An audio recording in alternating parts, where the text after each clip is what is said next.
జై శ్రీరామ్. అందరికీ నమస్కారం. విజయవాడ అంటే కొండపైన దుర్గమ్మ, కొండ కింద కృష్ణమ్మ. నేను మీలాగే బెజవాడలో పుట్టా, బెజవాడలో తిరిగా, రాజీవరాజు, శైలజ, అలంకారు, ఓరసీల సినిమాలు చూసా. దీని అమ్మ ఇక్కడ మిరపకాయ బజ్జీలు తిని తిరిగి తిరిగి తిరిగి సినిమా ఇండస్ట్రీకి వెళ్ళా. రేపు మీలో కూడా ఎవడో ఒకడు వస్తాడు మాతో పాటు సినిమా ఇండస్ట్రీకి. అవునా కదా? ఎస్. మిరాయి గురించి చెప్పాలి. మిరాయ్ ఈ సినిమా రిలీజ్ రోజు వరకే దాని పేరు మిరాయ్. సినిమా రిలీజ్ అయ్యాక సినిమా పేరు మిరాకిల్. రాముడు చేసిన మిరాకిల్, శ్రీరామచంద్రుడు చేసిన మిరాకిల్. ఈ సినిమాలో హీరో గురించి, మనోజ్ గారి గురించి, శ్రేయ గారి గురించి, రితిక గురించి చెప్పడమే కాదు, మన గౌరహరి ఎక్కడమ్మా అతను చేసిన పాట ఒక్కొక్క వెంట్రుకలు నిక్కపడుచుకుంటూ థియేటర్లో భక్తి పారవస్యంతో ప్రజలు పరుగుతున్నారంటే హనుమాన్తో ఆంజనేయ స్వామిని తీసుకొచ్చాడు.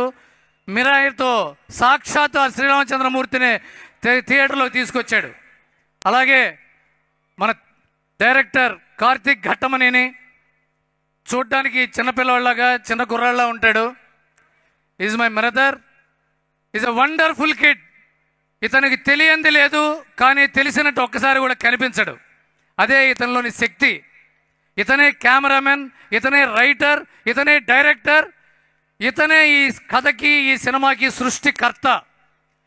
ఈ సినిమా విఎఫ్ఎక్స్ మొత్తం హైదరాబాద్లో వాళ్ళ ఆఫీసులో చేశారంటే అది ఇతని పనితనం. విశ్వ గారి ధైర్యం, విశ్వ గారి విజన్. ఇకపోతే విశ్వ గారి గురించి ఒకటి చెప్పాలి.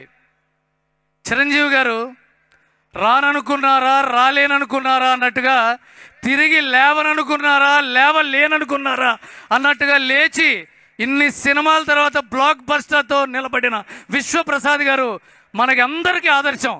పట్టుకుంటే దీని అమ్మ కొట్టాలి, కొట్టి తీరాలి అని ఆయన ప్రూవ్ చేశారు sir. Hats off to you sir. ఇకపోతే మన శ్రేయా శరణ్, ఆవిడ ఇండస్ట్రీకి వచ్చినప్పుడు నేను వచ్చా. నాకు పెళ్ళయింది, పిల్లలు పుట్టారు, ఆ పిల్లల చదువు కూడా పూర్తయింది.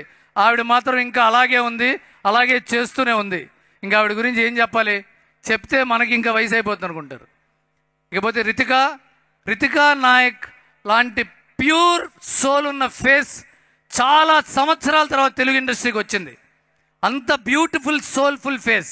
She is going to stay for ever and ever and ever. And now ఒక విలన్ని కొట్టాలంటే ఒక హీరో కావాలి, కానీ ఒక మహాబీరని కొట్టాలంటే ఆ హీరోకి సూపర్ హీరో కావాలి. ఆ మహాబీర మిస్టర్ మంచు మనోజ్ నాకు తమ్ముళ్ళు లాంటి వాడు, నాకు తమ్ముడే. అతని మనసు వెన్న, అతనితో పరిచయం ఉన్న ప్రతి వాళ్ళు అతనికి అన్న. అందరినీ అన్న అని పిలుస్తాడు, అందరినీ దగ్గరుండి చూసుకుంటాడు. ఈ సినిమా మిరాయితో మరొక కొత్త అధ్యాయాన్ని ఓపెన్ చేశాడు. తెలుగు ఇండస్ట్రీకే కాదు, ఆసేతు హిమాచలం ఫ్రమ్ కాశ్మీర్ టు కన్యాకుమారి సినిమాకు ఒక బెస్ట్ ప్రతినాయకుడు దొరికాడు. కొడితే మనోజ్ని కొట్టి హీరో అవ్వాలరా, నేనమ్మ మనోజ్ని కొట్టకపోతే హీరోని కాదు అనిపించే అంత గొప్ప విలన్ వచ్చాడంటే నేమ తండ్రికి తగ్గ తనయుడయ్యాడు. That is Manoj. ఇకపోతే మా తేజ సజ్జా హనుమాన్ అని ఒకసారి అనండి.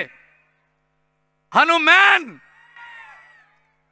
30 ఏళ్ళు నిండకుండా, ముక్కు పచ్చలారకుండా 2 పెద్ద 100 కోట్ల సినిమాలు కొట్టాడంటే ఇంకో 10 ఏళ్ల తర్వాత తేజ సజ్జా ఎక్కడుంటాడో మీరందరూ ఊహించవచ్చు.